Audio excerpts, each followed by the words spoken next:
for me, what makes this Spider-Man so special is because we have created a universe where it's Peter Parker and Spider-Man, and it's a more experienced version of them, right? Because all the other stories that have been told in the past have always featured somebody's, like, it's his origin story, right? Or he's just learning about his powers. But we're talking about someone who understands his powers, but now he's dealing with, it's almost like coming of age, right? So again, he's 23 years old, and he's dealing with these problems that we've all had to deal with, like graduating from college, like paying your bills, like girlfriend problems, or even starting a new job. So I feel like those situations are so relatable.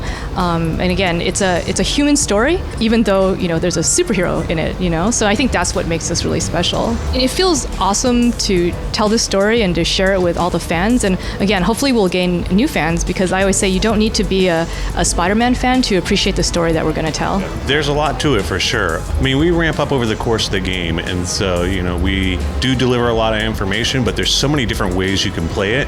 I think it's okay to kind of figure it out and take your time. And we don't expect people to get the whole thing right away. You really can grow over the course of the game. I think the way we create it is you can be successful with the basics and look awesome, right? But as you start kind of feeling out the game and understanding how it plays, you really start to open up all the different aspects. You start to be able to use the environment, be able to use webs, understand how to fight the guys, use the acrobatics. So, we give the player time to kind of get into it.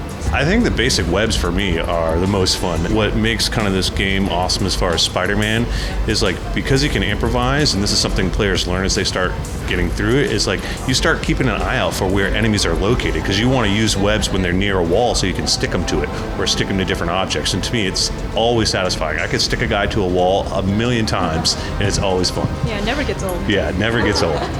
Yeah, everyone always asks, first how many suits are there, and then how did you pick it? And for us, there's a variety of things that go into picking the suit. One is we want to make sure there's a lot of variety. So, if there's a metallic suit, maybe we should do one that's made out of leather or cloth, so we want to have a wide variety of materials. And then, most people don't always know this, but Spider-Man actually comes in a lot of different colors as well. So he's not always just red and blue. So we kind of want to have a nice spectrum of color as well. And then for us too, we look at different styles, So again, maybe there's an armor version, or maybe there's one that's more like clothing.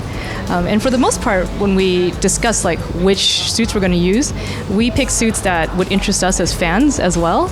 And again, it's a little bit of this and a little bit of that contributes to what actually gets into the game. The advanced suit with the white spider is a completely new suit and exclusive to our Spider-Man game. So, and yes, we did design it. Well, anytime we design a suit, and especially when we have to reimagine something that's already been done, we always look to see what makes that suit classic, right? And then what do we do to modernize that suit? And then the third one is, how do we tie that to our narrative?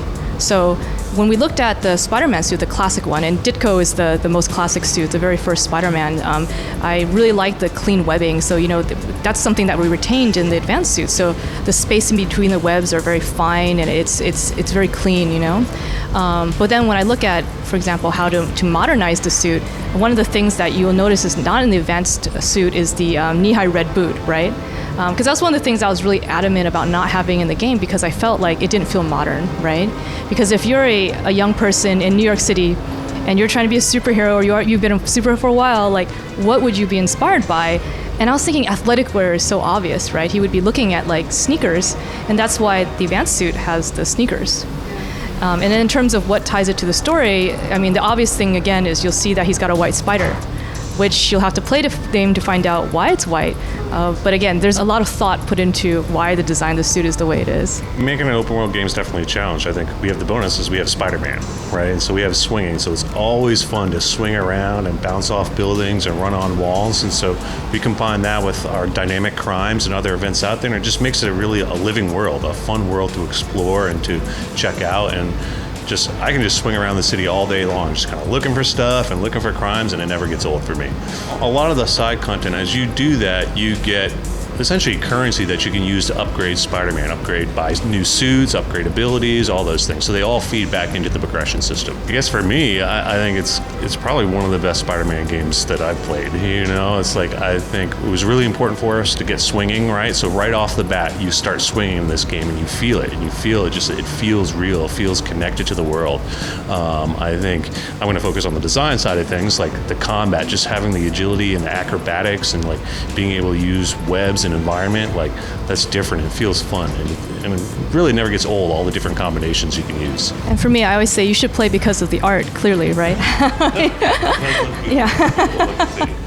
But what I always say is that you should play it for the story, right? Because I feel like our story has a lot of heart, you know, and you get to see, Peter Parker develop and how he relates to his family, and then maybe, how his relationship with MJ develops. You know, there's a lot of story there, and I feel like even though I played the game several times, like, I still feel like emotions when I play it, even though I know what happens. So that's, I think, is the main reason to play it.